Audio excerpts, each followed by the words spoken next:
Welcome back to History in Motion, proudly brought to you by Midas. So, can the drivers handle the pressure off the track? Let's find out.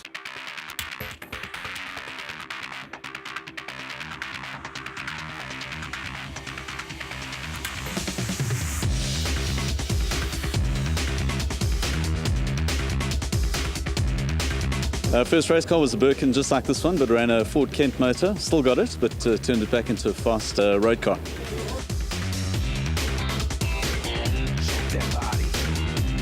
And probably the most recent one. Overall win, first time out in C-Class last time we were here, which was fantastic. Yeah, really had a good day.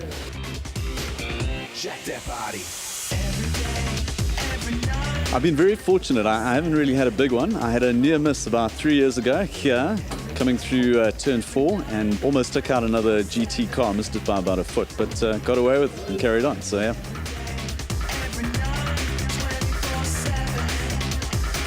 Look, I really enjoyed the low-cost guys. They're good fun to race against. Gerdes always gives me a good run for my money, and Andre as well. But at the moment, yeah, fighting with Sean Allen and Michael Houghton, which is good. Keeps you on your toes.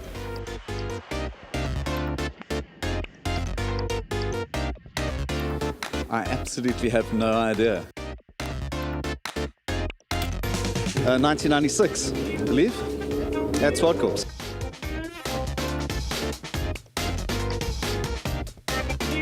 B, I think, are allowed 2 sets of tyres during the course of the season, and A, I think they run 2 as well.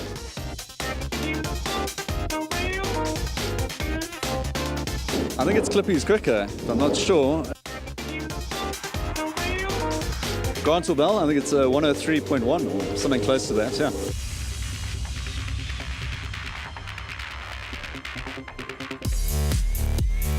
We have some more great racing in store as the Marlboro Crane Hire Historic Saloons classes F, G and H head onto the track. Issy De Silva, with the help of Stephen Colati, is hoping to improve his car's performance. Brand new engine in the car, a lot more torque, a lot more speed out of the corners, and hopefully I'm a little bit faster on the straights. That's what I was lacking. And if I can be faster on the straights, I think I'll get somewhere today. Johan Prince and Quentin Willis fill up the front row of the grid, with Div Hoffman and Jacques Morstadt on the second row. No less than 35 cars will line up at the start of the race, which is a great field in this ever-popular class. The lights go out and Quentin Willis in his Midas liveried Ford Escort gets the jump on the Datsun of Johan Prince heading into turn 1.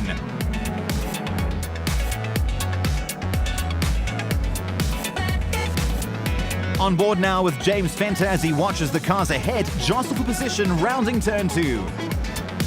This is Fenter's first season racing and he enjoys the competitiveness and fun of the series. He seems to be coming to grips with his car and could be a man to watch looking forward.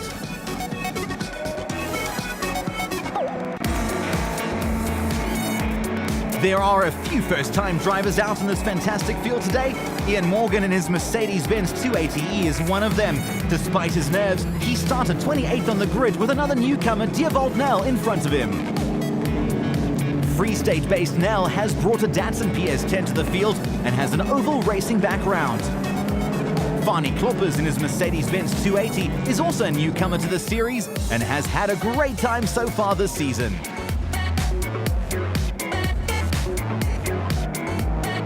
Great racing here as we watch Dave Leishan, Div Hoffman and Peter van Nieuwenhausen battle it out coming onto the start-finish straight.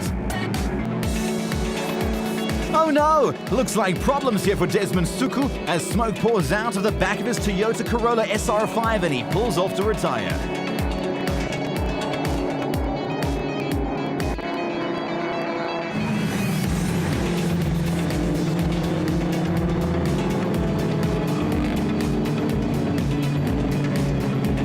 Colin Keane and Paige Lindenberg side by side into turn 6, neither driver giving an inch as they make their way round. James Fenter in his Alpha GT Junior has a great view as he watches the dice unfold.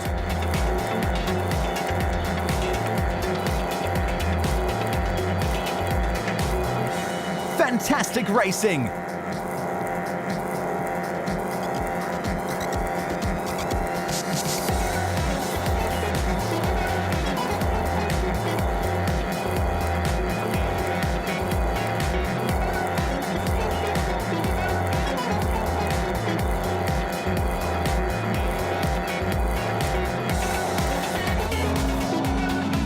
Unfortunately, Paige's great run didn't continue, and she was forced to retire her Ford Cortina. Jacques Morstadt in his blue Datsun GX Coupe is being chased down by Laurens Verwey's orange and black Datsun 120 as they round turn 6.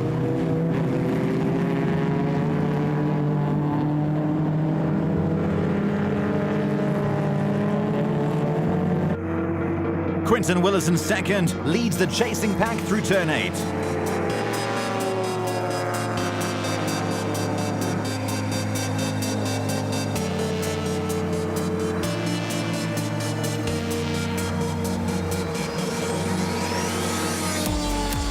Up in turn 5, Morstadt and Verwey have a coming together, and the orange Datsun of Laurens Verwey ends up on its side. The marshals are quick on the scene to check that Verwey is okay. And it's Stephen Colletti who takes the checkered flag and victory in Heat 1 of the Marlboro Crane Hire Historic Saloons, classes F, G and H.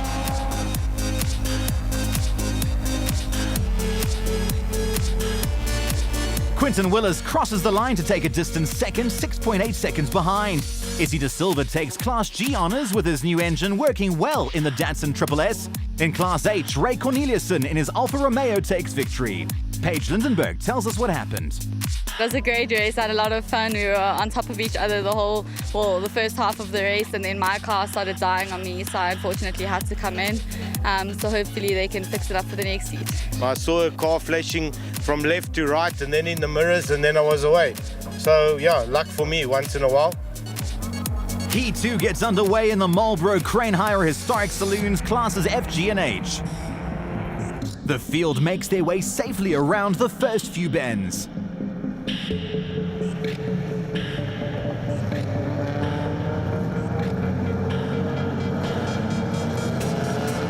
We go on board now with Mark Greenslade in his 1968 Ford Anglia.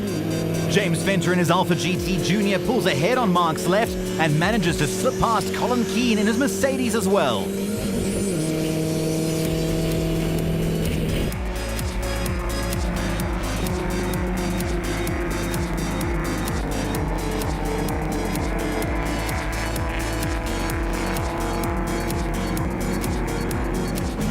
At the top of the hill, it's Willem Vonk versus Jacques Morstadt. Ford versus Datsun. This time round, the Ford has the advantage.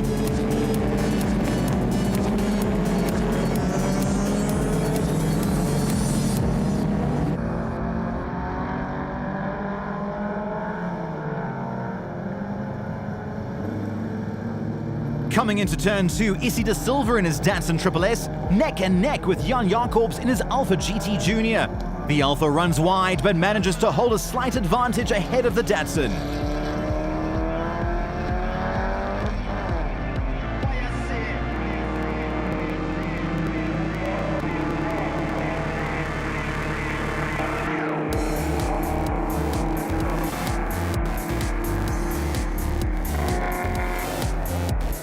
Class H Heat 1 winner Ray Corneliuson leads newcomer Ian Morgan round turn 3, with Fani Kloppers trailing as they head up the hill.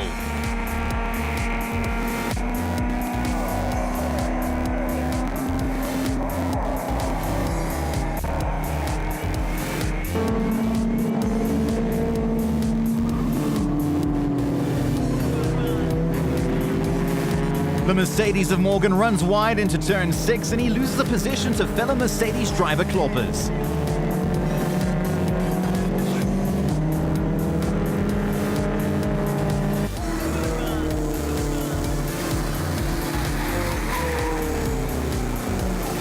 The neat little Ford prefect of Rion Daru leads Matej Snell's Ford Anglia into the final turn as Quinton Willis's Ford Escort bears down on the pair. Stephen Colletti in his Datsun leads Dave Leishan in his Sirocco with Quinton Willis in his Ford Escort in third. The top 3 head round the final few turns on their way to the checkered flag.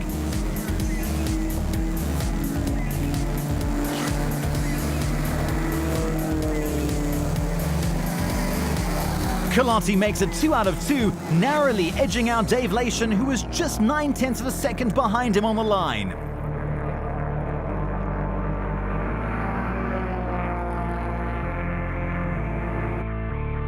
James Venter managed to hold off Colin Keane by 0.5 of a second to claim 7th place. Harry Lombard took Class G honours in his VW Beetle, and Ray Corneliuson made it a double victory in Class H. Fantastic, yeah, it was a good race. Thanks for being a bit smooth out to Kanye. Moved over a little bit for me. Thanks, but a great race. Right from the back to second, he's good. I was having my hands full with trying to stay with Steve, and the next thing I look in my rear view, and yeah, there's a yellow peril coming up so fast, and yeah, I thought, well, I'll try and hold him up for a while, but it didn't work, so I let him go and tucked in behind him. We've had some fantastic racing in part 1 of our coverage from Swartkorps. Join us next weekend on History in Motion for part 2 of our coverage from round 3 of the Midas Historic Tour.